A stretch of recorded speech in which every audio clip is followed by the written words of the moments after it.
आदरणीय श्रोता तथा दर्शकवृन्द नमस्कार।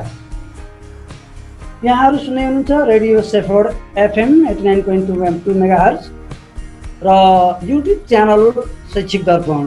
त्यसै गरी यहाँहरूले यो कार्यक्रम फेसबुक लाइभमा पनि देखिरहनु भएको छ र सुनिरहनु भएको छ। नियमित कार्यक्रम जस्तै आजको यो कार्यक्रममा पनि हामी आज विशेष एउटा विषयवस्तु र विशेष अतिथिका साथ उपस्थित भइरहेका छौँ र आजको हाम्रो अतिथि हुनुहुन्छ प्राध्यापक डाक्टर कुसुमाकर नेउपाने।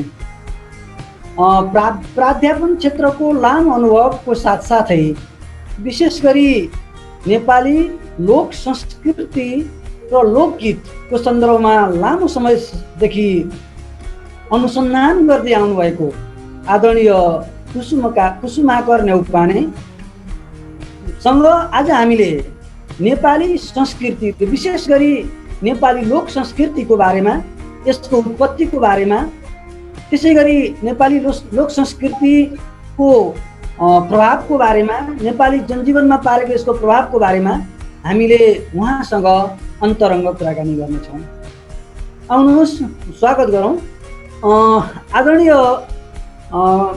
प्राध्यापक डाक्टर कुसुमाकर नेउपाने सर। यहाँलाई हाम्रो युट्युब च्यानल शैक्षिक दर्पण, त्यसै गरी फेसबुक पेज र रेडियो सेफर्ड एफएम 89.2 मेगाहर्जमा हार्दिक स्वागत छ। धन्यवाद। सर्वप्रथम मैले यहाँको बारेमा ज्यादै संक्षिप्त परिचय मात्रै दिएँ। नेपाली लोक संस्कृतिको क्षेत्रमा यहाँको परिचय त्यति दिइरहनु पर्ने छैन। नेपाली शिक्षण क्षेत्रमा, प्राध्यापन क्षेत्रमा र लोक संस्कृतिको अनुसन्धाताको क्षेत्रमा, तैपनि यहाँले आफूलाई आम दर्शक तथा श्रोताहरूको बिचमा कसरी चिनाउन, आफ्नो परिचय कसरी दिन चाहनुहुन्छ? धन्यवाद। मेरो परिचय, म कुसुमाकर नेउपाने, म पृथ्वीनारायण क्याम्पस पोखरामा धेरै वर्षदेखि पढाइराखेको छु। अब 3 वर्ष छ म रिटायर हुनु। मेरो घर पर्वत जिल्ला हो र अहिले म पोखरा फुलबारीमा बस्छु र मैले लोक साहित्यका क्षेत्रमा आफूलाई अध्ययनको क्षेत्र, अध्यापनको क्षेत्र नै त्यही नै हो र अनि अरू व्यवसाय पेसा भन्दा पनि मेरो जीवनको खास पेसा भनेकै कलम भएको छ र त्योभन्दा बाहेक अरू त्यसैमा संलग्न छैन। मेरो परिचय यति नै भन्दा ठिक हो। अनि अब विषयवस्तुमै प्रवेश गरौँ। यो हामीले संस्कृतिलाई, हामी धेरै मान्छेहरूले प्रयोग गर्ने शब्द हो संस्कृति भन्ने शब्द। यो संस्कृतिलाई हामीले कसरी परिभाषित गर्न सक्छौँ? के हो संस्कृति भनेको? मान्छेको जन्मदेखि मृत्युसम्मका समग्र जीवन पद्धति नै संस्कृति हो र यो भित्र जन्मदेखि मृत्युसम्मका जीवन जिउने कलाहरू भए, संस्कारका कुराहरू, अनि जीवन जिउँदाखेरि हाँसो आँसु दुःख बिलाउनका कुराहरू जे जति आउँछन् ती सबै नेपाली समग्र मानवका संस्कृतिहरू हुन् र हाम्रो नेपाली संस्कृति पनि त्यसरी नै विकसित भइरहेको छ। हामीले विशेष गरी धेरै जसो चाहिँ प्रयोग गर्ने शब्द भनेको चाहिँ धर्म संस्कृति भनेर भन्छौँ। यो धर्म र संस्कृतिको बिचको अन्तर सम्बन्ध कस्तो छ? यो संस्कृतिभित्रै धर्म छुट्टै, संस्कृति छुट्टै होइन। संस्कृतिभित्रकै एउटा पार्ट हो धर्म हो। यो संस्कृति एउटा मूर्त हुन्छ छैने खालको, जस्तै पुन सकिन्छ। बाजाहरू हामीले छुन्छौँ त्यो पनि संस्कृति हो। भाँडाकुँडा हामीले छुन्छौँ त्यो पनि संस्कृति हो। हाम्रो थाल कटौराहरू, आने अनि चौठो ठेकी यी हाम्रा संस्कृति भए, श्रीलङ्काको संस्कृति छुन सकिने संस्कृति त्यस्तै होला, भारतको छुने किसिमका संस्कृति त्यस्तै होला। हाम्रो हलो जुवा टोकोला कोदालो हाम्रो संस्कृति हो र जसलाई छुन सकिन्छ। ती छोइने संस्कृति मूर्त संस्कृति हो। अर्को अमूर्त संस्कृति छ जसलाई छुइँदैन, अनुभूत मात्र गरिन्छ। त्यो अनुभूत गरिने, छोइन नसकिने त्यस्तो खालको संस्कृति अमूर्त संस्कृति हो। अमूर्त संस्कृतिभित्र नछोइने तर छ हामीसित। अस्ति भर्खर असारे 15 को दिनमा हामीले असारे गीत हेर्यौं, सुन्यौं र त्यो छोइँदैन, तर हाम्रो हो भनेर आत्मगौरव र हाम्रो अपनत्व छ त्यहाँ, हाम्रो जीवन पद्धति छ त्यहाँ। है भर्खर मैले भन्थे जीवन पद्धति हो, जीवन पद्धति छ त्यहाँ असारे गीतमा। तिजको गीत आउँदा तिजको गीतमा हाम्रो जीवन पद्धति छ। असारे गीतलाई छुन पनि सकिँदैन, तिजको गीतलाई छुन पनि सकिँदैन, देउसी भैलोलाई हामीले छुन नि सकिँदैन, भजनलाई पनि हामीले छुन सकिँदैन, तर अनुभूत गरिन्छ। त्यसकारण ती अमूर्त संस्कृति हुन्। त्यस्ता अमूर्त संस्कृति पनि हामीसित छन् र मूर्त संस्कृति पनि हामीसित छन् र ती मूर्त अमूर्त दुवै किसिमको संस्कृति एउटा जीवन पद्धति जसबाट हाम्रो जीवन चल्छ, जीवन रमाउँछ, मान्छे रमाउँछ, त्यो नै संस्कृति हो। र त्यसलाई हामीले विभिन्न देशका आफ्ना किसिमका छन्, त्यस्तै नेपालको आफ्नै मौलिक किसिमको संस्कृति छ। त्यस्तो संस्कृतिलाई हामीले नेपाली संस्कृति भनेर भन्छौँ। अनि संस्कृतिको जुन निर्माण छ त्यो निर्माणको चरण चाहिँ अब प्राचीन अर्वाचीन समयदेखि नै संस्कृतिको निर्माण हुँदै आइरहेको छ। तर नेपाली मौलिक संस्कृतिको चाहिँ निर्माणको चरण चाहिँ प्रारम्भ कहाँनिरबाट चाहिँ मान्न सकिन्छ? जब मान्छेको जन्म भयो नेपालमा, नेपाल भनेर नेपाली भनेर चिनियो, त्यो दिनदेखिबाटै नेपाली संस्कृतिको जन्म भएको। र त्यो जब जुन दिन हामी नेपाली भनेर चिनियो अथवा त्योभन्दा अगाडिदेखि नै हाम्रो संस्कृति को उत्पत्ति भएको भनेर जोड्नु पर्ने हुन्छ। र संस्कृति मानव जन्मदेखि को मानवको सृष्टिको आरम्भदेखि नै संस्कृतिको उत्पत्ति भयो। अनि त्यो विकसित हुँदै हुँदै आउँदा हरेक जातिले आफ्नो किसिमको, हरेक राष्ट्रले आफ्नो किसिमको पहिचान बनाउँदाखेरि त्यो राष्ट्रको पहिचानयुक्त रीतिरिवाज चालचलन पनि त्यही नै त्यो राष्ट्रको संस्कृति हो। भने नेपालको संस्कृति जब नेपालको जन्म भयो, नेपालको उदय भयो, त्यही दिनदेखिबाट नै नेपाली संस्कृतिको आरम्भ भएको भनेर भन्नुपर्ने हुन्छ। र त्यसको जगको रूपमा त्योभन्दा अगाडिका पाटाहरूलाई हामीले स्वीकार्नुपर्छ। त्यसकारण संस्कृतिको जन्म मानवको सृष्टिको आरम्भदेखि नै भएको हो। अनि हामीले चाहिँ पूर्वीय संस्कृति भन्छौँ, पश्चिमी संस्कृति भन्छौँ। यो पूर्वीय संस्कृतिले कहाँको कुन कुन भूगोल समेटेको छ र पश्चिमी संस्कृतिको भूगोल कहाँसम्म छ? कसरी चाहिँ यो पूर्वीय पश्चिमी संस्कृतिलाई हामीले परिभाषित गर्ने गरेका छौँ? जुन सभ्यता, जुन रीतिरिवाज ले पूर्वीय सभ्यतालाई स्वीकार्यो त्यो संस्कृति पूर्वीय संस्कृति भयो। र विशेष गरेर हिन्दू धर्मसित सम्बन्धित संस्कृति पूर्वीय संस्कृति भनेर देखा परेको थियो। जस्तै वेद भयो, पुराण भयो, महाभारत भयो, कृष्ण चरित्र भयो, र त्यसले त्यो भित्रका संस्कृति पूर्वीय संस्कृति भएको छन्। त्योभन्दा बाहिरका संस्कृतिहरू र त्यो भित्र पनि अनि हाम्रै किसिमको बनेको नेपालको संस्कृतिको बारेमा पनि चर्चा गर्छौँ। तर त्योभन्दा उताका संस्कृतिहरूलाई हामीले पश्चिमा संस्कृति भनेर भन्ने गर्छौँ। र यो धर्मसित जोडिएर आएको संस्कृति, हरेक देशको, हरेक राष्ट्रको धर्मसित सम्बन्धित बनेर संस्कृति आइरहेको छ। त्यसकारण पूर्वीय संस्कृति भनेको पूर्वीय दर्शनसित सम्बन्धित, पूर्वीय पुराण दर्शन धर्मसित सम्बन्धित भएर बगेका छन्। र पश्चिमा संस्कृति यो पूर्वीय दर्शन भन्दा इतर किसिमका संस्कृतिहरूसित जोडिएर आएका छन्। अनि जस्तै हामीले प्रायः के भन्छौँ भने यो संस्कृति र हाम्रो चाहिँ परम्परा, किनकि हामीले चाहिँ संस्कृति भनेको चाहिँ हाम्रो सभ्यताको विकासको सँगसँगै यो पनि परिष्कृत हुँदै जान्छ भनेर भन्छौँ, परिष्कृत हुँदै आइरहेको पनि छ। यो संस्कृति पश्चिमी संस्कृति र पूर्वीय संस्कृतिको चाहिँ तुलना गरेर हेर्ने हो भने, अहिले हामीले संस्कृतिको मात्रै कुरा गर्दैछौँ, संस्कृतिको तुलना गर्ने हो भने हाम्रो पूर्वीय संस्कृतिको चाहिँ परिष्कारको चाहिँ चरण अथवा चाहिँ अवस्था वा त्यो ट्रेन्ड कस्तो पाउनु भएको छ यहाँले अध्ययनको अनुसन्धानको क्रममा? जस्तै फेरि भन्नुहोस् त, यो प्रश्न अलिक क्लियर भएन मलाई।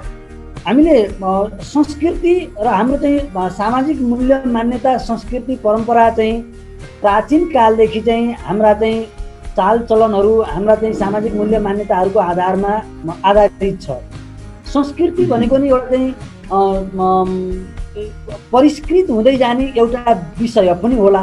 अरू जसरी अरू चाहिँ विषयहरू चाहिँ परिष्कृत हुँदै जान्छन्, अरू अन्य पक्षहरू मानवीय सभ्यताका अन्य पक्षहरू चाहिँ परिष्कृत हुँदै जान्छन्। अब नेपाली संस्कृति पनि क्रमशः नेपाली समाजको सभ्यताको चाहिँ क्रम अगाडि बढ्दै जाँदा परिवर्तन हुँदै संस्कृति पनि अझै बढी परिष्कृत हुँदै गएको अवस्था होला। यसरी हामीले चाहिँ प्रारम्भको चाहिँ हाम्रो संस्कार र संस्कृति र वर्तमान संस्कार र संस्कृतिमा चाहिँ कति सम्पादन वा कति परिष्कृत हुँदै गइरहेको पाइएको छ, पाउँछौँ हामीले अनुसन्धानको क्रममा। प्राचीन संस्कृति र अहिले वर्तमान आधुनिक चाहिँ जनजीवनको सन्दर्भमा चाहिँ देखिने संस्कृतिमा के परिवर्तन पाउन सकिएको छ वा परिवर्तन छ वा छैन? संस्कृति परिवर्तनशील हुन्छ। मानवले आफ्नो जीवन जिउने क्रममा विकास निर्माणका कुराहरू, उद्योगका कुराहरू, ज्ञान विज्ञानका कुराहरू विकसित हुँदै जाँदाखेरि संस्कृतिमा पनि परिवर्तन आउँछ। र त्यो संस्कृति हाम्रो पहिलेको प्राचीन संस्कृति र अहिलेको संस्कृतिमा धेरै भिन्नता छ। र हामीले नै भोगेका संस्कृतिहरू आज हाम्रो लागि ती जुन अतीत भएर बाँचिरहेका छन्, ती अतीत भएर रहेका छन् नि, ती संस्कृति अहिले हेर्दा हामीलाई पनि अचम्म लाग्छ। र त्यो तर परिवर्तनको नाममा फेरि कस्तो हुन्छ, स्वाभाविक परिवर्तन भयो भने त्यो स्वीकार्य हुन्छ, समाजले त्यसलाई पचाउँछ, समाजले स्वीकार्छ। र समाजले नस्वीकार्ने किसिमका परिवर्तनहरू बाधक बन्छन्। र पहिलेको हाम्रो एक किसिमको संस्कृतिमा क्रमशः परिवर्तन आएको हामीले पाउँछौँ। उदाहरणकै लागि भन्ने हो भने खानपिनको संस्कृति हाम्रो एक किसिमको थियो, त्यो संस्कृति खानपिनको संस्कृतिमा परिवर्तन आएको छ। पोसाकको संस्कृति थियो, पोसाकको संस्कृतिमा धेरै पुरानो इतिहासलाई नहेर्दै हामीले बाल्यकालमा हामीले भोगेका कुराहरूको स्मरण गर्नुपर्ने हाम्रो पोसाक लगाउने पोसाकको संस्कृति एक किसिमको थियो, अहिले आएर परिवर्तन भएको छ, अर्को किसिमको संस्कृति आइरहेको छ। र एकदम नराम्रो किसिमले परिवर्तनको नाममा नराम्रो किसिमको हुन गयो भनेदेखि समाजले स्वीकार्दैन हैन। संस्कृतिलाई हामीले ठ्याक्कै यो ठिक र यो बेठिक भन्न भन्दा पनि समाजले घृणा गर्ने गर्छ। र पोसाकको संस्कृति परिवर्तन भएको छ, भोजनको संस्कृति परिवर्तन भएको छ, अनि भोजन ग्रहण गर्ने पद्धति परिवर्तन भएको छ, पकाउने संस्कृति परिवर्तन भएको छ। र यसरी हेर्दाखेरि परिवर्तनकै सन्दर्भमा खानपिनदेखि हिँडडुलदेखि ढोकबेडदेखि पूजापाठदेखि हरेक चिजमा विवाह पद्धतिलाई नै हेर्ने हो भने पहिले रातभरि विवाह गर्नुपर्ने हुन्थ्यो र अहिले आएर दिनमा विवाह हालिएको छ हैन।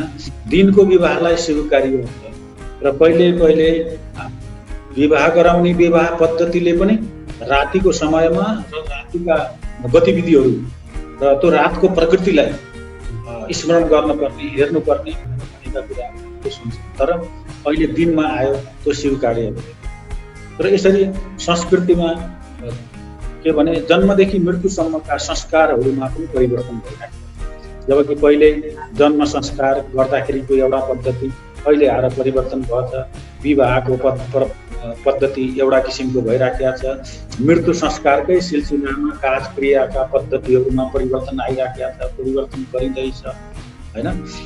अनि खेतीपातीको संस्कृति हेर्नु हो भने खेत रोपाई गर्दाखेरि हामीले एक किसिमको हलो जुवाको माध्यमबाट खेतीपाती गर्थ्यौँ भने आज नौलो हुन थालिराखेको छ। अनि कृषि पद्धतिमा संस्कृतिमा परिवर्तन आएको छ, पोसाकमा परिवर्तन आएको छ, खानपिनमा परिवर्तन आएको छ, ढोकभेटमा परिवर्तन आएको छ, विश्वासमा परिवर्तन आएको छ। हाच्छिउँ गऱ्यो भने साइत पर्दैन, देब्रेखुट्टो ठोकियो भने साइत पर्दैन, अनि बाटोमा सर्प देखियो भने साइत पर्दैन, अनि बिरालो देखियो भने साइत पर्दैन, फर्केरै आउँथे। रित्तो गागो देखियो भने फर्केर आउँथे।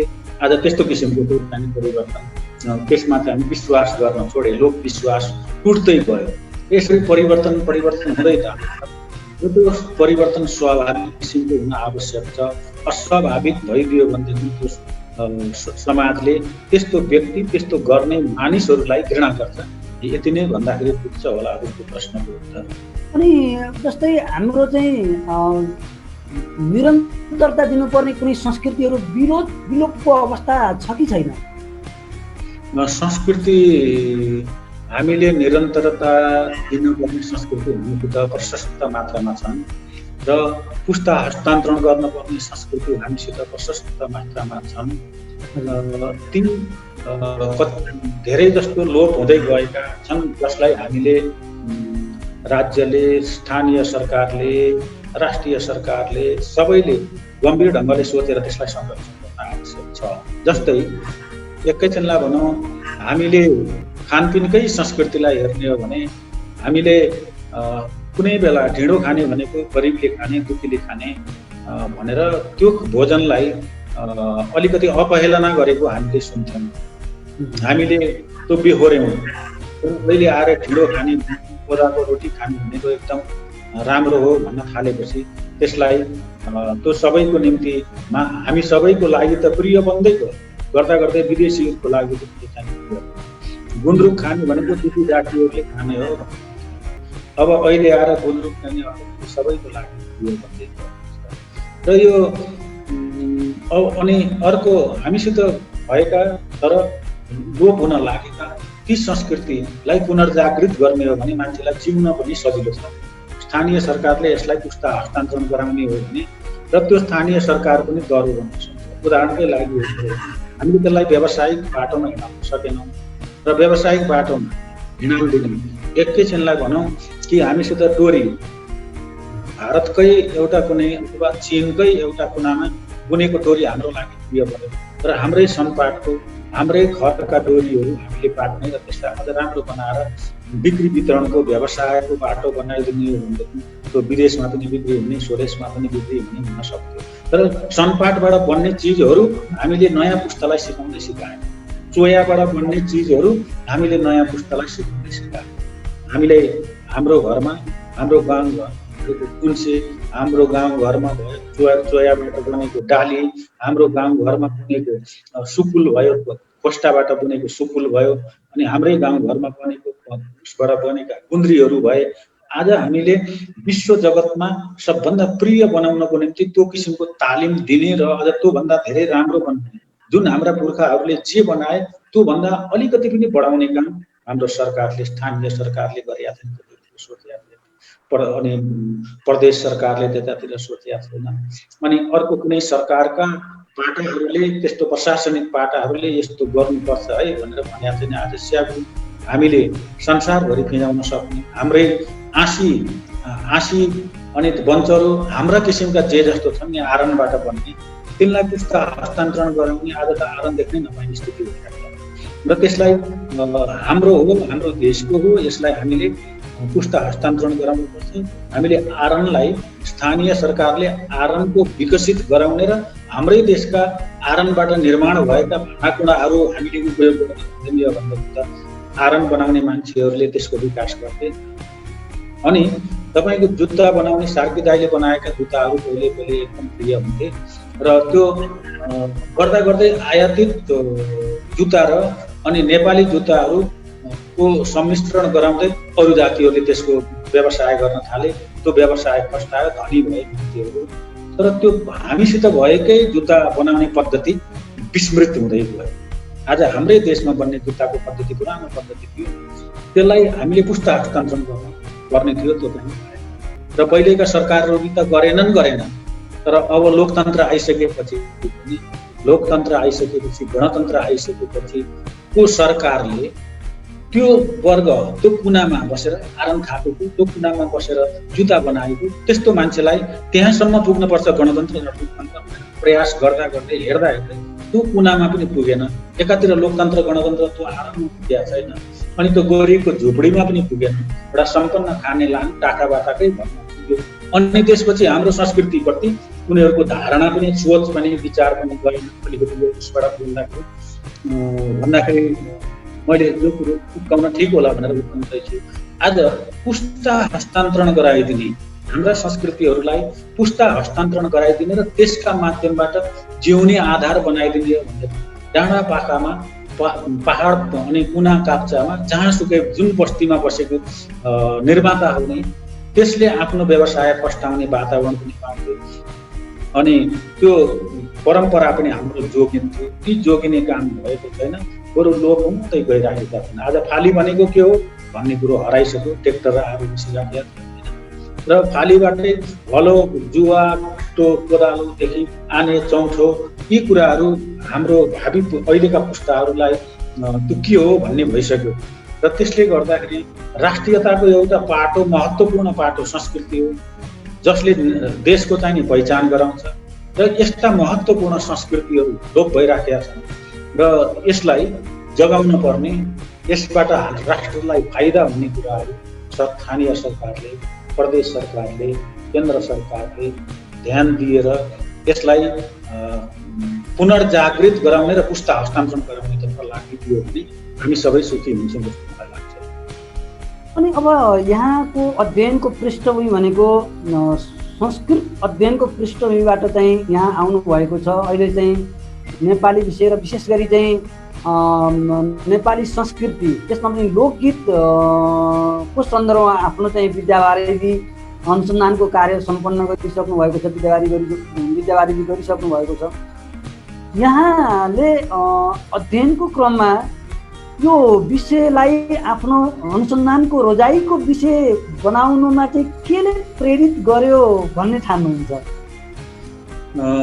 यो त मेरो घरको एउटा वातावरण पनि हो। हामी सानैदेखि घरमा बिहान उठेर बाहरूले अनि ठुलाबा सानाबाहरूले रामायणको भाका मिलाएर, अनि चाडबाडको बेलामा दिदीबहिनीहरू आमाहरूले चाडबाडका गीत गाउनुहुन्थ्यो। गाउँले वलतिर पलतिर तलतिर माथिका मान्छेहरू आउँथ्यो, गीत गाउँथ्यो। वारिपारि पनि त्यस्तै किसिमको वातावरण बनेको हुन्थ्यो। घाँस काट्न जाँदा दाउरा कोदालो त्यसमा रमाइला थियो, वरि त्यस्तो सुनिन्थ्यो, पारी त्यस्तो सुनिन्थ्यो, वातावरण एकातिर त्यस्तो थियो। अनि अर्को लिखित साहित्य पढ्दाखेरि एक किसिमको आनन्द हुन्छ। र मौखिक साहित्य भन्दाखेरि लोकगीत, एउटा मौखिक साहित्यभित्रको एउटा विधा लोकगीत, अर्को लोकगाथा हो, अर्को लोककथा हो, अर्को लोकनाटक हो, अनि उखान हो, टुक्का हो, गाउँखाने कथा हो, अनि यो मन्त्रहरू पनि पर्छ। यो लोक साहित्यभित्रै पर्ने कुराहरू अनि यो मौखिक साहित्य हो, जसलाई एउटा व्यक्तिले भन्यो अनि अर्को व्यक्तिले सुन्यो, अर्को व्यक्तिले भन्यो, अर्को व्यक्तिले सुन्यो। यसरी पुस्ता हस्तान्तरण हुँदै जाने, मौखिक रूपमा गाउँ गाउँ, बस्ती बस्ती, वल्लो गाउँ फैलिँदै जाने त्यस्तो साहित्य चाहिँ लोक साहित्य। त्यो भित्रका विधाहरू अहिले छन्। अब त्यो भित्रको लोकगीत किन प्रिय बन्यो भन्दाखेरि त्यसमा साहित्यको आस्वादन पनि भयो, रस पनि प्राप्त भयो, गीतको रस पनि प्राप्त भयो, अनि बाजा पनि त्यसमा स्थित भयो, अनि नृत्य पनि देख्न पायो। एउटा साहित्य पढ्दाखेरि, कविता पढ्दाखेरि, एउटा देवकोटाको कविता पढ्दाखेरि मात्र कविताको आस्वादन हुन्छ, तर एउटा तिजको गीत सुन्दाखेरि, तिजको गीत हेर्दाखेरि हामीले त्यहाँ साहित्य पनि पाउँछौँ, त्यहाँ कविता पनि पाउँछौँ, त्यहाँ गीत नाच पनि पाउँछौँ, त्यहाँ बाजाको धुन पनि पाउँछौँ, र सबै चिजको सम्मिश्रण एउटै साहित्यिक विधामा पाइने हुँदाखेरि र त्यसमा पनि त्यो गाउँ बस्तीका अपठित मान्छेहरूले जहाँसुकै गाइदिने, सहज रूपमा फेला पर्ने त्यस्तो विधा भएको कारणले सबैको स्वाद एउटै साहित्यिक विधामा पाइने लोकगीततिर लाग्यो। र एउटा अनि दोस्रो के भने हाम्रो सजिलै प्राप्त गर्ने चिजमा पिएचडी गर्नुभन्दा अलि असजिलो किसिमको बाटोबाट राष्ट्रको लागि केही योगदान हुने किसिमको वातावरणमा आफूलाई क्रियाशील गर्दाखेरि रमाइलो पनि अलिक छुट्टै हुन्छ भन्ने मलाई लाग्यो। र त्यसपछि मैले एमएमा थेसिस लेख्दाखेरि पनि मैले लोकगीतमा नै लेखेँ। मेरो पैयुँ खोला क्षेत्रको पैयुँ खोलामा केन्द्रित भएर लेखेँ। त्यसले एउटा अभ्यास गरायो। अनि पछि मैले लेखहरू पनि लेख्दै गएँ, लोकगीतमै लेखेँ। अनि त्यसपछि मैले किताब लेखेँ, लोकगीतमै लेखेँ। अनि गर्दै जाँदा लोकगाथाको लेखेँ, लोक नाटकको लेखेँ। जस्तै अहिले मसित यो किताब यहाँ लेखेँ, दशावतार बालन लोक नाटक भन्ने किताब। यो पनि मैले पाल्पाको रानीपुरमा गरेको, जुन कि अब यो पोसाकमा यस्तो किसिमको अभिनय गरेको मैले अब दुर्लभ भइसक्यो। यो पुस्ता त्यहाँसम्म चाहिँ छ, अब पाइन गएको छ, त्यहाँसम्म जोगिएको छ। अनि त्यस्तै यसमा पनि सङ्गीत छ। जस्तै बालन लोक नाटकमा पनि हामीले सङ्गीत, गीत बाजा नाचहरू पाउँछौँ। लोकगीतमा पनि गीत बाजा र नाच पाइन्छ, लोकगाथामा पनि गीत बाजा र नाच पाइन्छ।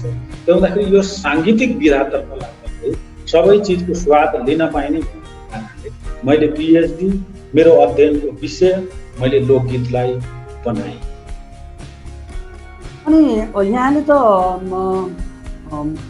विद्यावारिधीको सन्दर्भमा मात्रै होइन, त्यसभन्दा पछाडि पनि लोकगीतको क्षेत्रमा चाहिँ निकै धेरै अनुसन्धान र प्रकाशन समेत गर्नुभएको छ। लेख रचना चाहिँ राष्ट्रिय स्तरका, अन्तर्राष्ट्रिय स्तरका चाहिँ पत्र पत्रिकाहरूमा चाहिँ लेख रचनाहरू पनि प्रकाशन भएको सुनेका छौँ हामीले।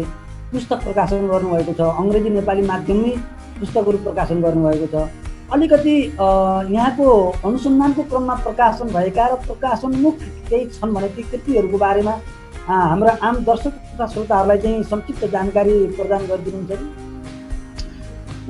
मेरो सबभन्दा पहिले यो किताब यो नेपाली लोकगीत भन्ने किताब छ। यो सुल्टो देखिया छ कि उल्टो देखिया? हजुर, ठिक छ, राम्रो, सुल्टो देखिएको नेपाली लोकगीत भन्ने छ।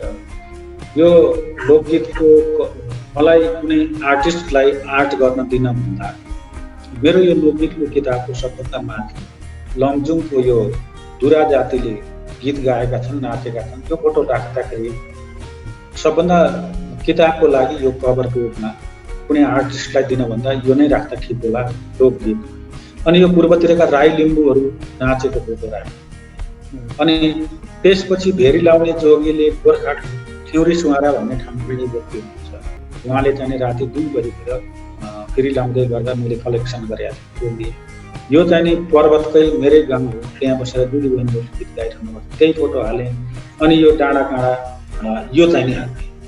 र यसरी किताब बनाउँदाखेरि पनि मैले यो मेरो नेपाली लोकगीतको किताब भन्ने यसमा पनि त्यो गाउँ बस्तीकै कुराहरू राखिदिएँ। अनि यो भित्र मैले नेपालका लोकगीत, लोकबाजा, लोकनाचहरू सबै यसमा हालेको छु। अनि भ्याएसम्मका मैले त्यो बेलाको सङ्कलन जति पाएँ त्यो हालेको छु। अहिलेसम्म मैले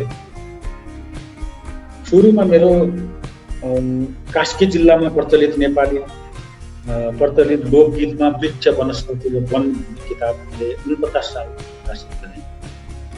65 सालमा गोपीचन्द लोकनाटक किताब प्रकाशन गरेँ, जुन किताब मैले बागलुङको अन्य भूमिका मगर जातिहरूले अभिनय गरेर देखाउनुहुन्छ त्यो लोकनाटक तयार पारेर लेखेँ। अनि गुल्मीको अर्घाखाँची र खर्ज्याङ भन्ने ठाउँका त्यहाँका गिरिपुरीहरूले गाउने गरेको लोक रामायण मैले सङ्कलन गरेको त्यसको एउटा किताब बनाएँ। अनि कस्केली जात जाति र उखान भन्ने किताब बनाएँ। दशावतार बालन लोक नाटक भन्ने पुस्तक बनाएँ, जुन अहिले भएर तपाईँलाई यो देखाउँदै थिएँ। अनि त्यसपछि आएर मैले नेपाली लोकगीतका सन्दर्भ भन्ने किताब प्रकाशन गरेँ। अनि त्यसपछि नेपाली लोकगीत भन्ने किताब प्रकाशन गरेँ। त्योभन्दा बाहेक मेरा अनुसन्धानात्मक ग्रन्थहरू जुन शोधपत्रहरू छन् ती चाहिँ 11वटा जति बनाएको छु। र अहिले पनि रिसर्चको काममा नै लोक साहित्य, लोक संस्कृतिसित सम्बन्धित भएर लेखनमा नै लागिराखेका छु। र हप्ता 10 दिनमा लेखहरू प्रकाशित गरिराखेका छु। र आम मेरो विद्यार्थीहरूले पढ्न पाउन् भनेर सुनेर पनि लाभान्वित हुनु भनेर विशेष गरेर मेरो विद्यार्थीहरूको लागि भनेर भिडियोहरू बनाएर भिडियोमा अनि लेखेर बजारमा उपलब्ध गरिराखेका थियो। यही किसिमको निरन्तर जीवन चाहिँ गइराखेका छ। अनि यहाँको चाहिँ अनुसन्धानको क्षेत्र भनेको त लोकगीत नै हो न त। लोक संस्कृतिको चाहिँ क्षेत्र भनेको व्यापक छ, यहाँ धेरै चाहिँ विषयवस्तुहरू समेटिएका छन्। अब त्यसमध्ये पनि विशिष्टीकृत रूपमा यहाँले लोकगीतको अध्ययन तथा अनुसन्धान गरिरहनु भएको छ। अहिले नेपाली लोक संस्कारमा चलन चल्तीमा रहेका लोकगीतहरूको चाहिँ प्रकार को बारेमा पनि केही अध्ययन गर्नुभएको होला। अहिले हाम्रा श्रोता दर्शकहरूलाई यो लोक गीतको बारेमा जानकारी प्रदान गर्दा, यसका प्रकारहरूको बारेमा जानकारी गराउनु पर्दा कति प्रकारका छन् र चाहिँ यहाँको अनुसन्धानको चाहिँ क्रममा कति प्रकारका चाहिँ ती लोकगीतहरू भेट्नु भएको छ यहाँले?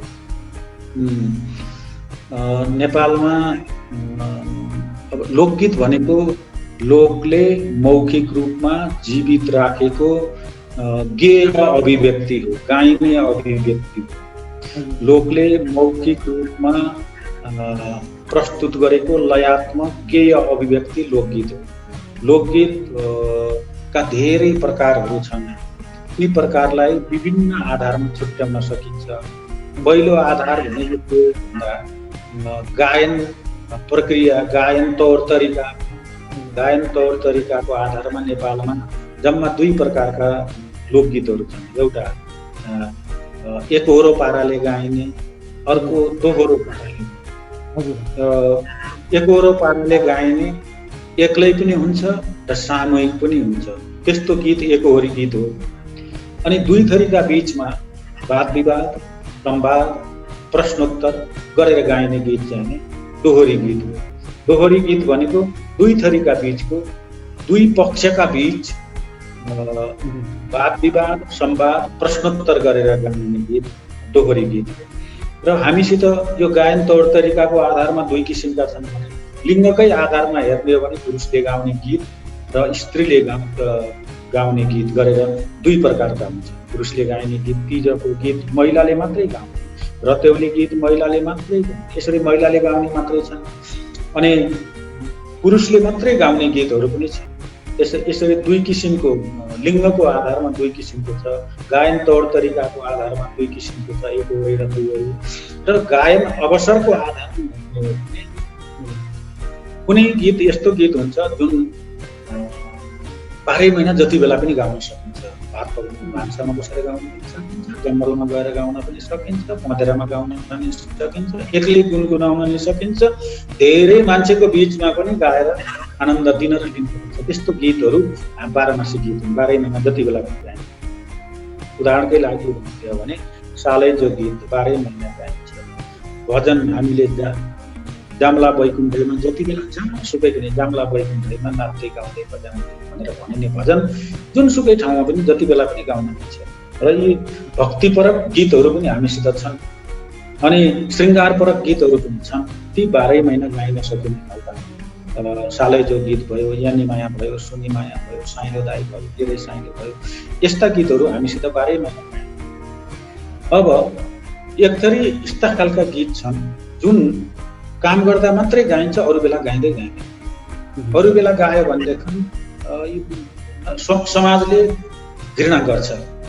काम गर्दा मात्रै गाइने गीत, जस्तै असार महिनामा असारे गीत गायो भनेदेखि जेठ महिनामा जेठे गीत गाउँथ्यो। जेठे गीत हराइसक्यो, भैया गुड्ने चलनमा जेठे गीत गाउँथे।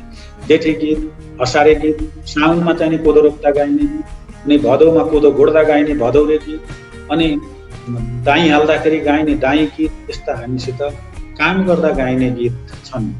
त्यो अरू बेला गाइँदै गाइँदैन। दाई गीत दाई हाल्दा मात्रै गाइन्छ, अरू बेला गाइँदैन। पिँढीमा बसेर दाई गीत कसैले गाउँदैन। असारे गीत पनि भात पकाउँदै गर्दा असारे गीत कसैले गाउँदैन, दाई गीत गाउँदैन।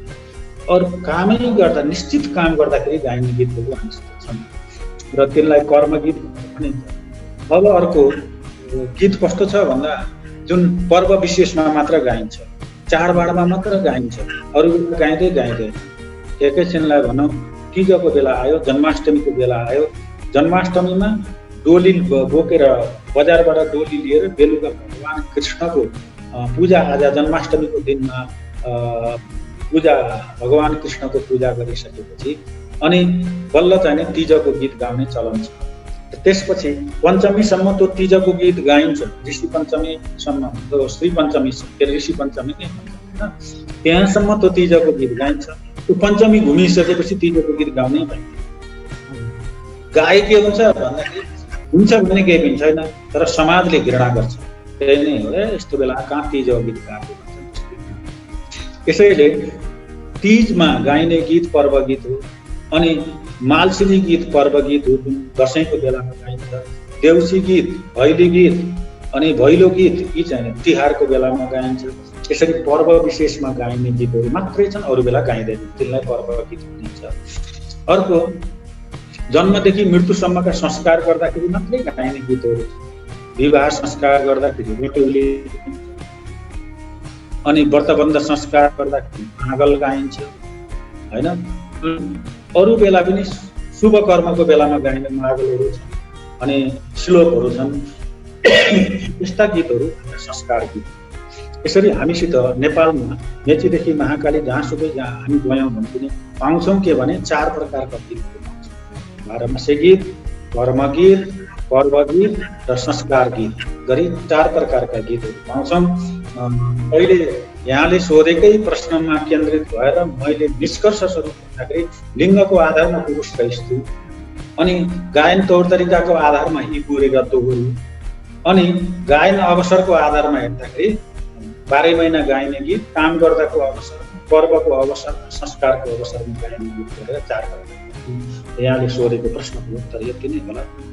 अब अहिले चाहिँ हामीले सामान्यतया अहिले चलन चल्तीमा बजारमा व्यावसायिक रूपमा आएका चाहिँ जुन लोकगीतहरू छन्, दोहोरी गीतहरू छन्, त्यसलाई चाहिँ हाम्रो सांस्कृतिक मूल्य मान्यता र हाम्रो संस्कृति अथवा चाहिँ सांस्कृतिक लोकगीतको चाहिँ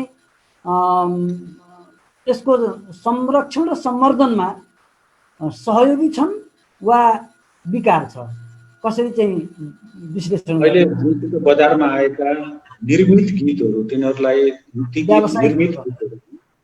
ती निर्मित गीतहरू हुन्, ती सिर्जना गरिएका गीतहरू, लय नजोडिने बेलासम्म ती कविता हो होइन। लय जोडिएपछि ती गीत बने। अनि तिनीहरू मध्ये केही गीतले हाम्रो लोकगीति विधामा तिनले तागत दिएका छन् र ती गीत राम्रा छन् र हाम्रा पनि बनेका छन्। र कतिपय गीतहरूले हाम्रा ती पुराना लोक परम्परालाई उच्छेदन गरेका छन् र तिनले हाम्रा लोकगीतको साङ्गीतिक संस्कृतिमाथि आक्रमण पनि गरेका छन्। र हुँदाहुँदै पनि हाम्रो समाजमा त्यो विविधता छ, केही विकृत बनेर केही सुकृत बनेर बजारमा आइराखेका छन्। त्यो यति नै भनौँ यसको बारेमा। अब जस्तै हाम्रो पहिचान भनिन्छ, हामीले चाहिँ लोक संस्कृतिलाई चाहिँ लोकगीतलाई हाम्रो चाहिँ पहिचान भनेर भनिन्छ। अब यहाँले जति पनि व्याख्या गर्नुभयो यसभन्दा अघिल्लो चाहिँ मेरो जिज्ञासाको सन्दर्भमा लिङ्गीय आधारमा विभाजन अनि समयको आधारमा विभाजनको चाहिँ तरिकाले व्याख्या गर्नुभयो।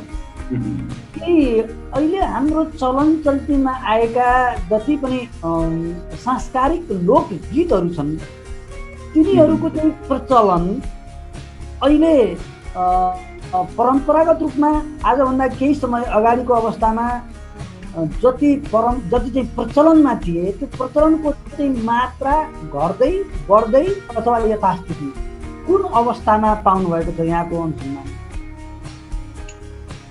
अब लोकगीतका सबै विधाको बारेमा भन्नुभन्दा पनि एउटा निश्चित विधाको बारेमा एकोहोरी र दोहोरीलाई नै हेर्दाखेरि अहिले हामीसित नेपालभरि हेर्दाखेरि 50 भन्दा बढी दोहोरी गीतका भेदहरू छन्, जुन पुराना दोहोरी गीतहरू जम्मा 50 भन्दा बढी छन्। 50 भन्दा कम दोहोरी गीत जुन हाम्रा पुराना पुर्खाहरूले जोगाइराखेका हामीलाई चाहिँ हस्तान्तरण गरेर जाने र हाम्रो नेपाली समाजमा ती चाहिँ फैलिएर बसेको र ती मध्ये अहिलेसम्म दोहोरीमा बाहिर यो क्यासेटहरू गायक गायिकाहरूले कसरी बचाए हामीले भन्दैछौँ नि, एउटै किसिमको एउटै प्रकृतिको बाँचिरहेको छ।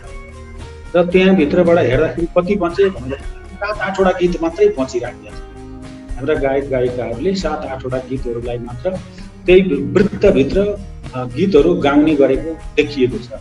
त्योभन्दा बाहेक घुम्टेको भाका निश्चित आएको छैन, नौतुने भाकाको दोहोरी आएको छैन, अनि रे साइलोको दोहोरी आएको छैन, साइलो दाईको दोहोरी आएको छैन।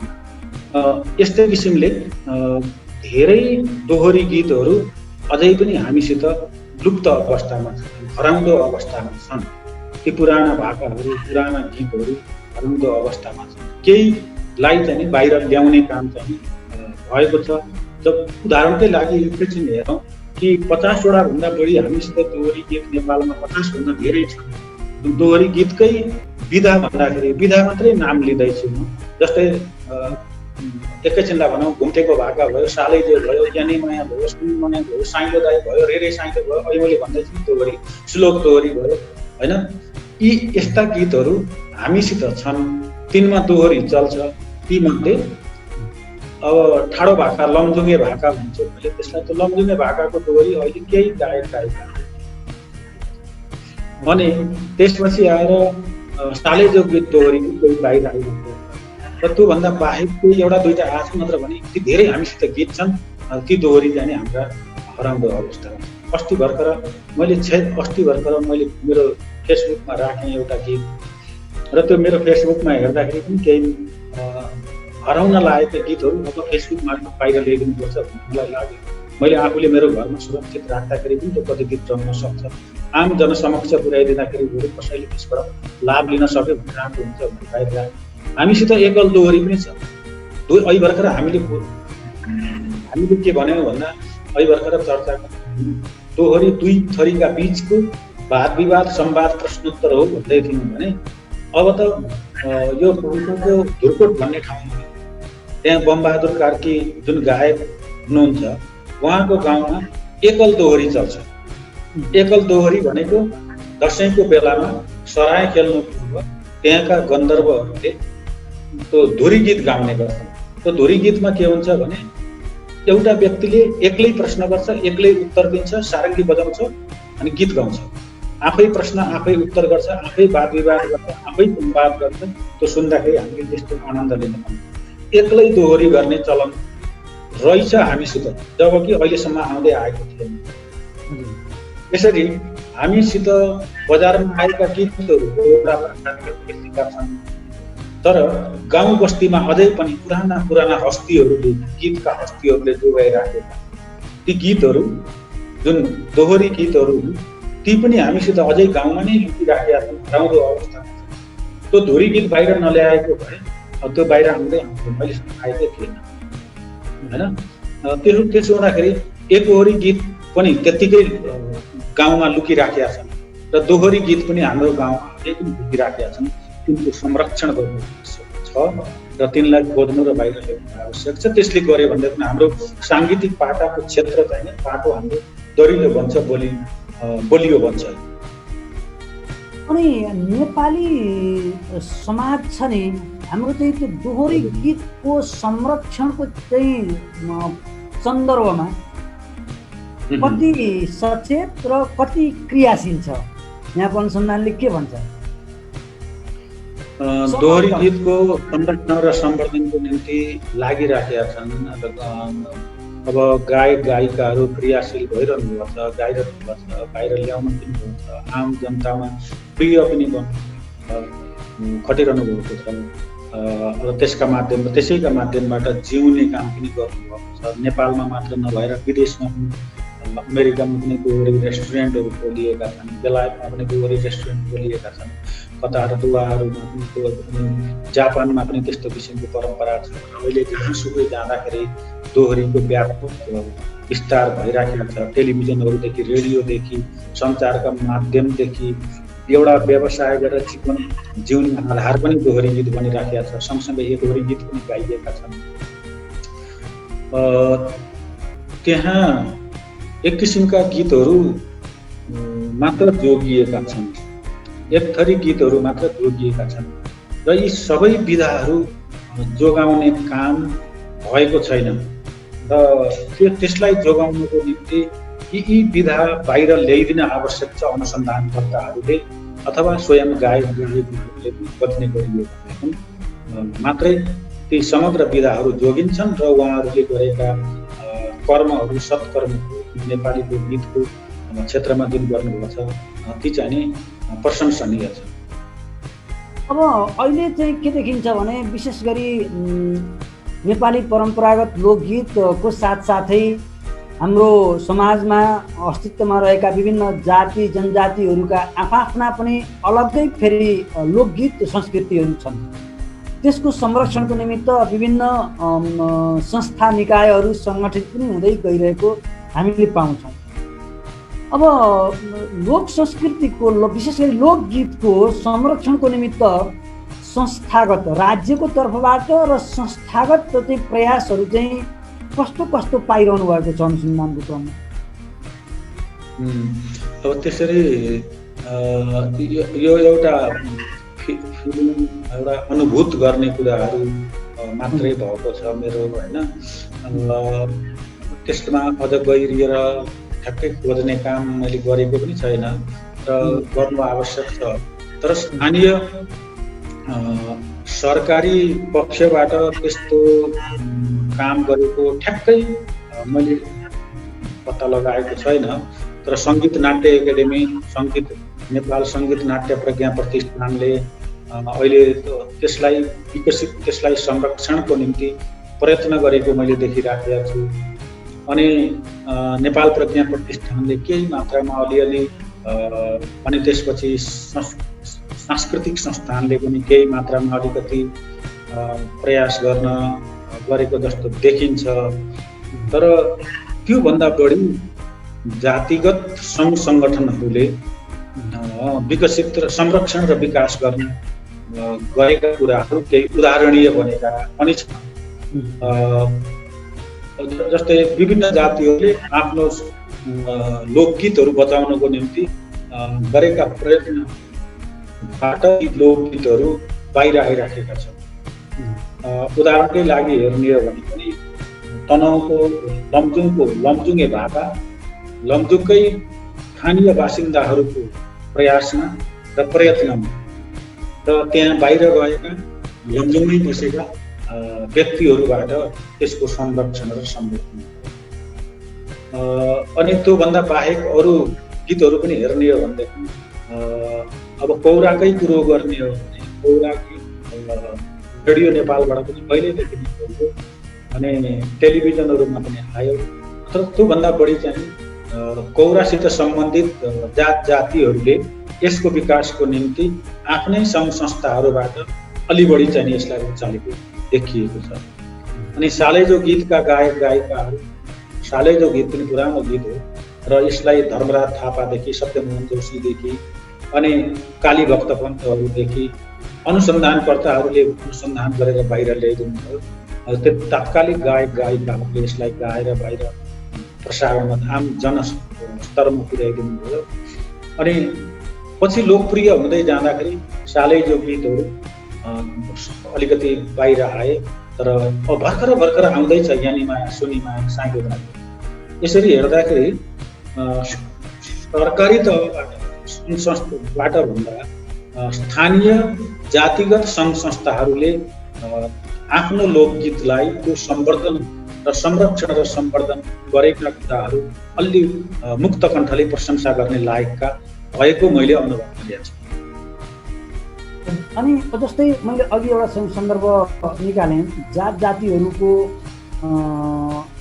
अलग अलग संस्कृति र त्यो संस्कृतिको पृष्ठभूमिमा अलग अलग लोकगीतहरू पनि छन्। जस्तै थारू जातिको अलग्गै चाहिँ झाम्टा गीत अलग्गै चाहिँ संरक्षणको क्रममा थारू जातिहरूले चाहिँ विभिन्न निकायहरू मार्फत प्रस्तुत गर्दै आइरहेका छन्। अहिले हाम्रो चाहिँ विभिन्न जात जातिका लोकगीतहरूको संरक्षणको सन्दर्भमा विभिन्न जात जातिहरूको बिचकै संयोजन चाहिँ कस्तो देखिरहनु भएको छ यहाँले? किनकि अहिले के देखिन्छ भने प्रायः जस्तो मैले अलिक स्पष्ट पारौँ, थारू समुदायको लोकगीतको संरक्षणमा थारू समुदाय लागेका छन्। अरू समुदायको चाहिँ त्यसप्रतिको चाहिँ चासो र रुचि कम छ। गुरुङ समुदायको लोकगीतको चाहिँ संरक्षणको निमित्त गुरुङ समुदाय लागेका छन् र चाहिँ अन्य जातिहरूको चाहिँ रुचि र चासो कम छ। यसले समग्र जातिगत लोक संस्कृतिको संरक्षणमा कस्तो खालको प्रभाव परेको छ, यो बिचमा चाहिँ संयोजन हुन सकिरहेको चाहिँ छ वा छैन, संयोजनकारी भूमिका आवश्यक छ वा छैन, र संयोजनकारी भूमिकाको निमित्त चाहिँ पहल कसरी गरिदिनु पर्ने, म यो जिज्ञासा राखेँ यहाँसम्म। यो निकै राम्रो प्रश्न हो। अहिले यसलाई हामीले यो एउटा व्यक्तिको गीत, जातिको मात्र गीत भनेर अलिकति त्यसलाई हेर्न थालियो र त्यसरी नै प्रोत्साहित गर्न थालियो भने अर्को जातिको निम्ति त्यो घृणाको विषय हुन पनि सक्छ। अर्को जातिले त्यसलाई तिरस्कार गर्न पनि सक्छ, अर्को जातिले त्यसलाई अश्रद्धा गर्न पनि सक्छ। र यो समग्र जातिभित्रको हाम्रो संस्कृति हो भन्ने भावबोध हामीले गराउनुपर्छ। र त्यो भावबोध गराउनको निम्ति, त्यो भित्रैबाट त्यो श्रद्धा भाव जगाउनको निम्ति जुन जातिले, थारू जातिले गीत गाउँदाखेरि त्यो थारूले हाम्रो हो भन्दै पनि त्यो सुन्ने मान्छेले मेरो हो, हामी सबैको हो भन्ने बोध गराउन थारू जातिहरू र अरू जातिहरू, हरेक जातिले आफ्नो आफ्नो संस्कृति, आफ्नो आफ्नो गीत, आफ्नो आफ्नो नाच प्रदर्शन गर्दाखेरि हाम्रो हो भनेर प्रदर्शन गर्ने त्यो एकदम ठिक छ। त्यसबाट त्यसको संरक्षण र अपनत्व बोध र त्यसको सम्वर्धनको निम्ति चाहिँ ताकत, शक्ति, दम आउँछ। अनि सँगसँगै यो हामी सबैको हो भन्ने बोध चाहिँ उहाँहरूले पनि गराउनुपर्छ र स्वयं श्रोताहरूले पनि हाम्रो हो भन्ने बोध गरेर त्यसलाई संरक्षण गर्नुपर्ने हुन्छ। तर त्यो राजनीतिमा छुवाछुत के अरे अछुत भने जस्तै किसिमको वातावरण बनाउँछन् नि कहिलेकाहीँ। सङ्गीतमा पनि त्यस्तो बनाउने किसिमको वातावरण बन्न चाहिँ हामीले दिन हुँदैन। र त्यसैको लागि पनि कहिलेकाहीँ मैले पनि अनुभव गरिराखेको छु कि यो संस्कृति हाम्रो संस्कृति तपाईँहरूले अध्ययन गर्न हुँदैन भनेर कहिलेकाहीँ बोलेको पनि सुन्छु म। र त्यो कुनै व्यक्ति जाति विशेषको संस्कृति त उसको मात्रै होइन, एउटा अनुसन्धान गर्ने व्यक्तिको निम्ति, गाउने व्यक्तिको निम्ति त्यो सबैको हो। र उसले ब्राह्मणको संस्कृति अर्को जातिले चाहिँ संरक्षण गर्न नहुने, अर्को जातिको संस्कृति अर्को जातिले संरक्षण गर्न नहुने हो भन्दा त्यसले त संस्कृतिको एउटा खरले छाएको एउटा घरमा आगो लाग्ने काम चाहिँ हुन्छ। त्यसकारण हामी सबैले हाम्रो हो भन्ने बोध गर्दै हाम्रो चिज अर्कोले पनि गाइराखेको छ, कति राम्रो भइराखेको छ र हामीले पनि गाएका छौँ, कति राम्रो गौरव बोध छ भनेर त्यो गौरव बोधको कुरा त अब कहीँ हामी जाँदाखेरि, मैले आफैले अनुभव गरेको, कहीँ जाँदाखेरि हाम्रो संस्कृतिको अनुसन्धान गर्न आउनुभयो भनेर गर्वबोध गर्नुहुन्छ, खुसी व्यक्त गर्नुहुन्छ। र केही ठाउँमा जाँदाखेरि हाम्रो तपाईँले गर्नु होइन, हामी आफै गर्छौँ, किन चाहियो तपाईँलाई भन्ने जस्ता कुरा पनि सुनिन्छ। हो, यस्तो पद्धतिले पनि विकृति बढाउँछ र त्यो अपनत्व बोध हुँदैन, तिरस्कारको स्थिति सिर्जना हुन्छ, घृणाबोध हुन सक्छ। र यस्ता कुराहरूमा स्वयं संस्कृतिका संवाहकहरू पनि सचेत हुनु, त्यो जाति विशेषका पनि सचेत हुन आवश्यक छ। र अरू व्यक्तिको पनि अध्ययन गर्दाखेरि सतही अध्ययन गरिदिएर अपहेलनाको ढङ्गले उसलाई चाहिँ बाहिर ल्याउने काम गरियो भने त्यो पनि नराम्रो हुन्छ।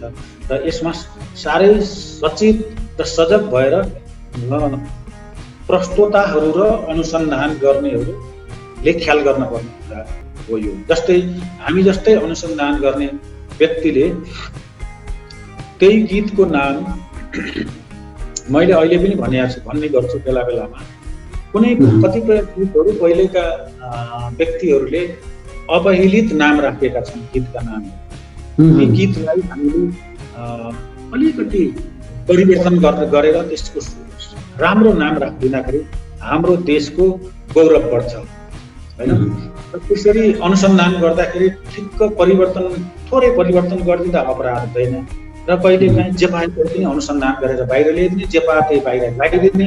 अनि जस्तै थारूको गीत झ्याम्टा गीत भनेर प्रस्तुत गरिदिँदाखेरि अर्को जातिले बिगारेर गाइदिने, अनि थारू जातिहरूको मन दुख्छ। अनि गुरुङ जातिको गीतलाई चाहिँ अर्को ब्राह्मण जातिले गाइदिए यसले विकृत नबनाइदिकन सबैले हाम्रो हो भनेर गाउनुपर्छ, सबैले हाम्रो हो भनेर अपनत्व बोध गर्नुपर्छ। त्यसो भयो भने धेरै राम्रो हुन्छ। अनि अब मैले अर्को एउटा जिज्ञासा राज्य संयन्त्रको तर्फबाट गरिएका प्रयासहरूको चाहिँ सन्दर्भमा राखेँ।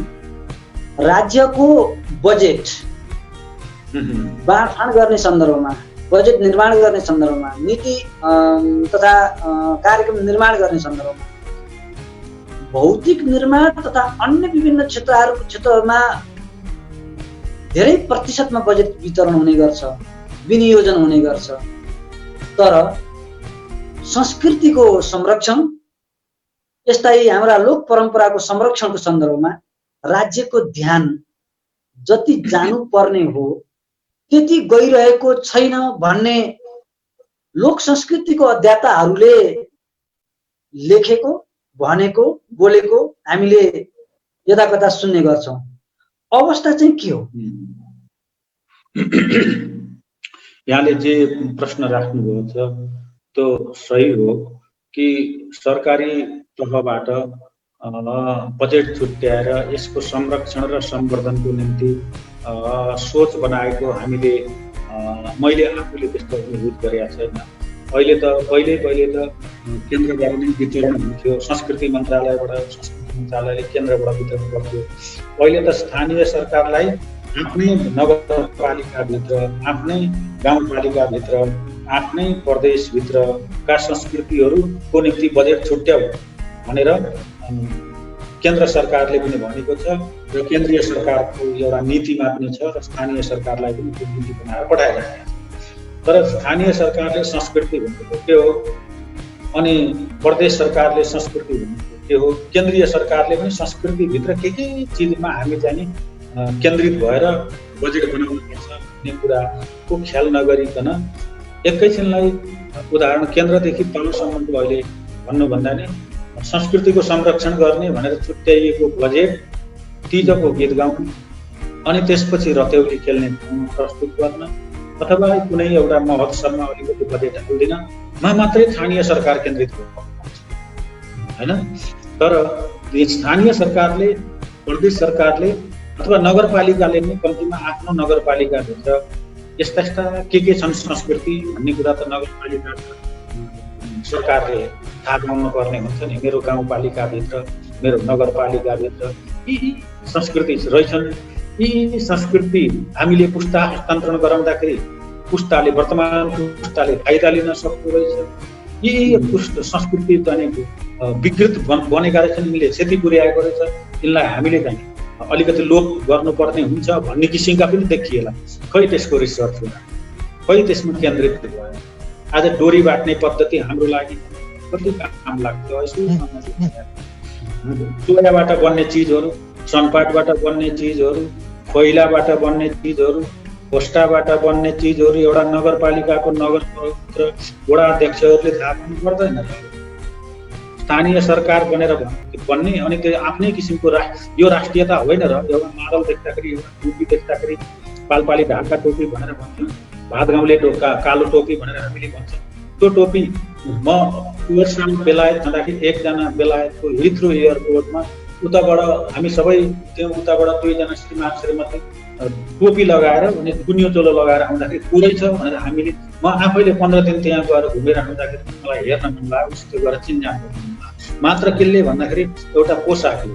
त्यो हाम्रो राष्ट्रियताको द्योतक भने एउटा नगरपालिकाभित्र राष्ट्रियताका पहिचान गराउने पाटाहरू कति धेरै छन् र तिनको संरक्षणको निम्ति हजुरले नै गएर त्यहाँको स्थानीय सरकारसित सोध्नुभयो भने के संरक्षण गर्नु भनेर भन्नुभयो भने केही अहिले झप्प केही पनि देखाउन सक्ने स्थिति चाहिँ हामीसित यति रिसर्च गऱ्यौँ, यति गरायौँ, यति तथ्य हामीसित छ, यसको संरक्षणको निम्ति हामीले यो गऱ्यौँ भनेर गर्वबोध गर्ने काम भएको मैले अहिलेसम्म पाएको छैन। राज्य हाम्रो देशको एउटा भूमि घुम्दाखेरि जति पीडा हुन्छ, एउटा लोक संस्कृतिको एउटा महत्त्वपूर्ण पाटो चाहिने स्थानीय सरकारले आफ्नो गाउँपालिकाबाट हराउँदाखेरि त्यही किसिमको पीडा बोध गर्नुपर्छ र त्यो भयो भनेदेखि राष्ट्रको संस्कृति संरक्षण हुन्छ, जुन कि स्थानीय सरकारदेखि केन्द्रीय सरकारसम्मले यो कुरामा ध्यान दिन आवश्यक छ।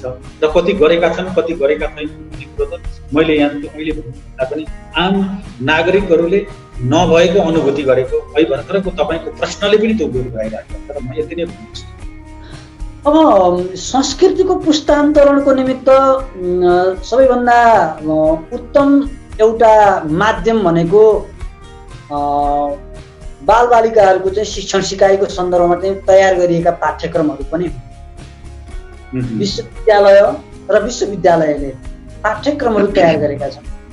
ती पाठ्यक्रमहरूमा नेपाली संस्कृति र विशेष गरी लोकगीतको संस्कृतिको बारेमा यसको ज्ञान, यसका सिप र अनुभवहरू पुस्तान्तरण गर्नको निमित्त सामग्रीहरू कति व्यवस्थित र कति पर्याप्त छन् भन्ने लाग्छ। मैले यो सन्दर्भ किन उठाएको हुँ भने लामो समयसम्म यहाँ विद्यालय र विश्वविद्यालयको चाहिँ प्राध्यापन क्षेत्रमा लागेर पनि सोही विषयमा चाहिँ अनुसन्धान पनि गरिसक्नु भएको छ। हाम्रा विद्यालयका पाठ्यक्रमहरू कस्तो संरचना कस्तो छ, यो सन्दर्भमा पर्याप्त छन् वा न्यून छन्? यो लोक संस्कृतिकै र सामाजिक विषय भन्ने पुस्तक सामाजिक शिक्षा के छ अहिले 9, 10, 7, 8मा व्यवस्था छ। सामाजिक विषय भन्ने छ होला होइन, सामाजिक शिक्षा के भन्ने छ होला। त्यो भित्र लोक संस्कृति भनेर गीत बाजा र नाचको बारेमा राखिएको छ र मठ मन्दिरहरूको बारेमा पनि केही पाठ्यक्रमहरू बनेका छन्। तर त्यतिले मात्र पर्याप्त हुँदैन। पाठ्यक्रम निर्माण गर्दाखेरि संस्कृतिका निम्ति पाठ्यक्रम त बनाइयो, तर शैक्षिक सामग्री आम शिक्षकहरूले प्राप्त नगरेको मैले अनुभूत गरेँ। स्कुल तहको त्यो संस्कृतिको एकाइभित्र हेर्दाखेरि केही शिक्षकहरूको बिचमा गएर छलफल गर्दाखेरि कि त्यो संस्कृतिको बारेमा उहाँहरूले पढाउने, तर शैक्षिक सामग्रीको अभावमा उहाँहरू चाहिँ अन्यल भएको देखेँ। अनि पाठ्यक्रम बनाउने ठाउँबाट हेर्दाखेरि पनि त्यो बनेकै पाठ्यक्रमभित्रका शीर्षकहरू अन्यलपूर्ण शीर्षकहरू राखेको पनि देखेँ मैले। अहिले मलाई यहाँ ठ्याक्कै त्यो शब्द आएको छैन, दानतिर सुर्खेत सल्यानतिरको एउटा गीतलाई माडी खोले गीत भनेर कता राखिया छ र माडी खोले नाच भनेर राखिया छ। गीत हो माडी खोले नाच भन्ने छ। त्यो के हो त त्यो भनेर मैले त्यहाँका व्यक्तिहरूसँग सोद्धाखेरि त्यो खासै त्यस्तो पहिचानयुक्त चाहिँ पाठ होइन, त्यो टप शीर्षक होइन भनेर भन्दै हुनुहुन्थ्यो। भनेपछि पाठ्यक्रममा राखिदिया छ, हामी आफूले समेत त्यो पाठ्यक्रमभित्रको कुराहरू खोजेर पहिला ल्याउँदाखेरि त्यो अर्थहीन किसिमको राखेको चाहिँ नि पाइएको छ। र कोही त्यस्ता छन्, कोही सामग्री नै नभएका गीत बाजा र नाचका कम्तीमा पाठ्यक्रम बन्ने बित्तिकै गीतको भिडियो हुनु पर्यो, अनि नाचको भिडियो हुनु पर्यो, अनि सँगसँगै गीत बाजाको भिडियो हुनु पर्यो।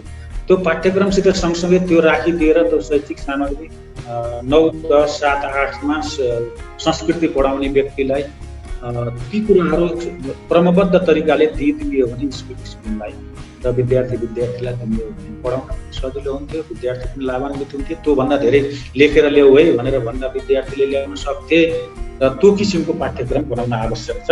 त्यस्तो भयो भनेदेखि सामाजिक शिक्षा पढाउने साथीहरू, शिक्षक साथीहरू हुनुहुन्छ, उहाँहरूलाई धेरै फाइदा पनि हुन्छ र त्यसले संरक्षणको निम्ति पनि पुरै तागत दिन्छ।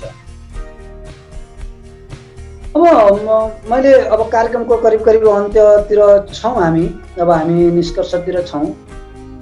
नेपालमा नेपाली मौलिक परम्परा र संस्कृतिको संरक्षणको निमित्त यहाँ र यहाँहरू जस्ता धेरै संस्कृतिविदहरू अहिले क्रियाशील हुनुहुन्छ।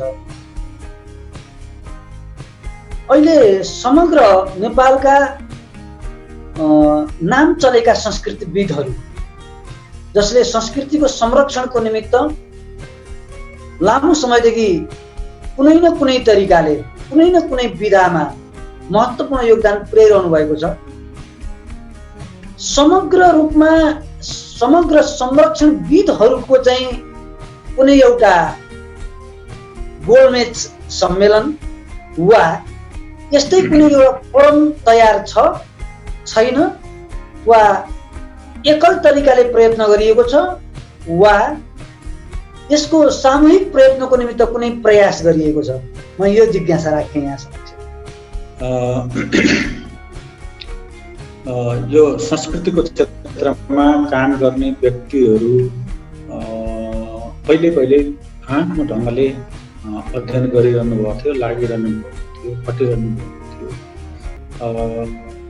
जस्तै यसभन्दा अगाडि मैले भने सत्यमोहन जोशी, धर्मराज थापा, कालीभक्त पन्त हुँदै हाम्रो चुडामणि बन्धु लगायतका हाम्रा अग्रजहरूले जसरी गरिरहनु भएको थियो त्यो एउटा ढङ्गको थियो। र यसरी अध्ययन गर्दा एउटा व्यक्तिमा मात्रै जानकारी हुने अनि त्यो विषयको बारेमा छलफल पनि नहुने भनेर यसलाई सुसङ्गठित बनाएर हिँड्न आवश्यक छ भनेर हामीले पटक पटक हाम्रो पुस्ता आइसकेपछि यसलाई छलफल पनि भइराखेको थियो। र 2068 सालमा मैले पृथ्वीनारायण क्याम्पस मैले पढाउने क्याम्पस र त्यो क्याम्पसमा सबभन्दा पहिले 68 सालमा लोक साहित्य राष्ट्रिय सङ्गोष्ठी गरेँ र त्यहाँ लोक साहित्यका 10वटा गोष्ठी पत्र प्रस्तुत गराएको थिएँ। त्यति बेला नेपाल प्रज्ञा प्रतिष्ठानको सहयोग भएको थियो र पृथ्वीनारायण क्याम्पस पोखरा संयुक्त आयोजनामा त्यो कार्यक्रम सुरु गरेँ। त्यसपछि भैरवा क्याम्पसलाई जिम्मा दियौँ। त्यहाँ प्रोफेसर कपिल लामिछानेलाई पोखराबाटै हामीले संयोजक तोकिदियौँ। उहाँले 69 सालमा 59 सालमा उहाँले गर्नुभयो। त्यसपछि जयराज पन्तलाई हामीले धनगढीमा गर्ने जिम्मा दियौँ अनि उहाँले पनि गर्नुभयो। अनि यो हामीलाई अस्टिलो कहाँ भयो भने अनि त्यसपछि हामीले सबैले आफूले गरेका अध्ययनहरू एक आपसमा सुनाउने गर्न थाल्यौँ। विधिहरूले गरेका पद्धतिहरू देखाउने गर्न थाल्यौँ र पूर्व मेचीदेखि पश्चिम महाकालीका साथीहरू एक ठाउँमा बसेर छलफल गर्न थाल्यौँ। र त्यसको परिणाम के भइदियो भने कार्यक्रम त गर्दै गयौँ तर हिसाब किताब पैसाको अलिकति सम्बन्धित ठाउँमा खर्च नबुझाएसम्म नहुने भन्ने भइसकेपछि त्यसको लागि सहयोग लिनलाई पनि संस्था चाहियो भनेर त्यसपछि चौथो राष्ट्रिय गोष्ठी दाङमा हुँदाखेरि हामीले लोकवार्ता परिषद भन्ने एउटा संस्था, चौथो गोष्ठीमा लोकवार्ता परिषद भन्ने संस्था खोल्यौँ। अनि त्यसपछि दाङमा सङ्गोष्ठी भयो, 60-70 वटा गोष्ठी पत्र प्रस्तुत भए। अनि त्यसरी पूर्वतिर भयो, इलामतिर हामीले गऱ्यौँ, भोजपुरमा हामीले गऱ्यौँ, वर्षेनी कपिलवस्तु नवलपरासी रूपन्देहीमा हामीले गऱ्यौँ। यसरी गर्दै गयौँ। अहिले 10औं गोष्ठी चाहिँ हामी दसैँको तिहार, प्रत्येक वर्ष दसैँ तिहारको छुट्टीको बेलामा हामीले राष्ट्रिय अन्तर्राष्ट्रिय गोष्ठीहरू गर्छौँ र त्यसको जनकपुरमा हामीले हाम्रो दसैँ तिहारको बिचमा गर्ने निर्णय गरेका छौँ र त्यसलाई लोकवार्ता परिषद संस्थाबाट त्यसको माध्यमबाट त्यो गोष्ठी चाहिँ सञ्चालन भएको छ। 70-80 वटा त्यस्ता गोष्ठी पत्रहरू त्यस्ता विद्वानहरू सबै त्यहाँ चाहिँ सहभागी हुन्छौँ, छलफल हुन्छ, एकले अर्को प्रश्न हुन्छौँ, सिक्छौँ। र त्योभन्दा अर्को लोक साहित्यको अन्तर्राष्ट्रिय सङ्गोष्ठी, जस्तै बेलायतमा म जाँदाखेरि बेलायतमा पनि लोक साहित्यका कुराहरू गरेको देखेँ, अमेरिकामा पनि लोक साहित्यका कुराहरू गरेको देखेँ। अनि त्यसपछि जर्मनीमा पनि लोक साहित्यका कुराहरू गरेको देखेँ। त्यत्रो लोक साहित्य, नेपाली लोक साहित्यको बारेमा त्यत्रो धेरै सम्वर्धनको निम्ति काम भइराखेको छ भने अरू देशमा पनि बुझेँ। बर्मामा बुद्ध पनि त्यहाँ छ, दार्जिलिङ, खरसाङ, सिक्किममा पनि नेपाली लोक साहित्यको बारेमा, लोक संस्कृतिको बारेमा काम भइराखेको छ। अब यसलाई तिनीहरूलाई पनि समेटेर एउटा प्रोत्साहित गर्नुपर्छ भनेर धेरै नेपाली लोक साहित्य अन्तर्राष्ट्रिय सङ्गोष्ठी भनेर पोखरा पृथ्वीनारायण क्याम्पसमा नै 2-3 वर्ष पहिले मैले यहाँ गरेको थिएँ। त्यति बेला बेलायतबाट, अमेरिकाबाट, दार्जिलिङबाट, सिक्किमबाट, आसाम गुवाहाटीबाट, देहरादुनबाट, भुटानबाट विद्वानहरूले नेपाली लोक साहित्यसित सम्बन्धित, संस्कृतिसित सम्बन्धित पेपर लिएर आउनुभएको थियो। अनि त्यो पेपरका त्यहाँको छलफलका माध्यमबाट नेपाली लोक साहित्य, लोक संस्कृतिको सम्वर्धनको निम्ति एक किसिमको सामूहिक वातावरण बन्यो र अहिले सामूहिक रूपमा हामीले काम गर्दैछौँ र व्यक्तिगत रूपमा क्रियाशील भइरहेका छौँ र यो साङ्गठनिक ढङ्गले अगाडि बढेको छ। आशा लागेको छ कि एउटा विश्वास जागिराखेको छ कि अब हामीले अनुसन्धानको पाटो धेरै राम्रो बनाउन सक्छौँ लोक संस्कृतिको क्षेत्रमा भन्ने विश्वास जागिराखेको छ। अब अन्तिम जिज्ञासा, हामीले हाम्रो मौलिक संस्कृति प्रतिको हस्तक्षेप, सांस्कृतिक हस्तक्षेप भनेर भन्ने गर्छौँ। विभिन्न देशको, चाहे त्यो पश्चिमा होस् वा अन्य कुनै, संस्कृतिको प्रभाव नेपालमा परिरहेको सन्दर्भमा आम नेपालीहरूलाई एउटा संस्कृतिविदको हैसियतबाट के सन्देश दिन चाहनुहुन्छ? छोटोमा भन्दाखेरि हामीले राष्ट्रको भूगोल बुझ्दाखेरि आन्दोलन हुन्छ, राष्ट्रको एउटा नागरिकको हत्या हुँदाखेरि आन्दोलन हुन्छ, भूगोल बुझ्दा आन्दोलन हुन्छ, तर हाम्रै संस्कृतिमाथि आक्रमण हुँदा र विकृति बढ्दाखेरि आन्दोलन गरिनुपर्छ र संस्कृति बिनाको राष्ट्र कङ्काल जस्तो ठानिन्छ। कतिपय देशले आफ्नो पुरानो संस्कृति हराउँदा र अहिले त्यो नपाउँदाखेरि गइराखेको हामीले देखेका छौँ भने भावी पुस्ताहरू हाम्रो संस्कृतिको अभावमा रुन नपरोस् र त्यसको लागि भूगोल गुम्दाखेरिको पीडा र नागरिक गुम्दाखेरिको पीडा जस्तो हुन्छ हामीलाई संस्कृति गुम्दाखेरिको पीडा त्यत्तिकै हुनपर्छ र मभित्र जागेको भावना चाहिँ नै हो। त्यो मेरो भावना नै अहिले यहाँहरू समक्ष प्रस्तुत गरेँ। धन्यवाद। यहाँले रेडियो, त्यसै गरी युट्युब च्यानल शैक्षिक दर्पण र फेसबुक पेज मार्फत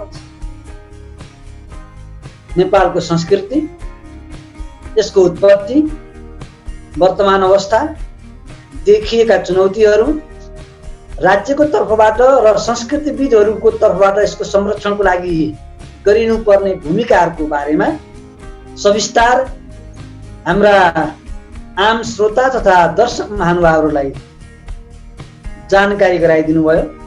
त्यसको निमित्त म यहाँप्रति हार्दिक आभार व्यक्त गर्न चाहन्छु। हस्, मलाई पनि यो अवसर दिनुभयो र यसको लागि यहाँहरू सबैलाई हार्दिक आभार व्यक्त गर्दछु। हस्, हामी कार्यक्रमको अन्त्यमा छौँ। समय र विचारको लागि हार्दिक आभार, धन्यवाद, नमस्कार। हार्दिक आभार, यहाँहरूको परिवारलाई पनि हार्दिक आभार र यो सञ्चारका माध्यमहरूलाई पनि हार्दिक आभार व्यक्त गर्दछु। धन्यवाद।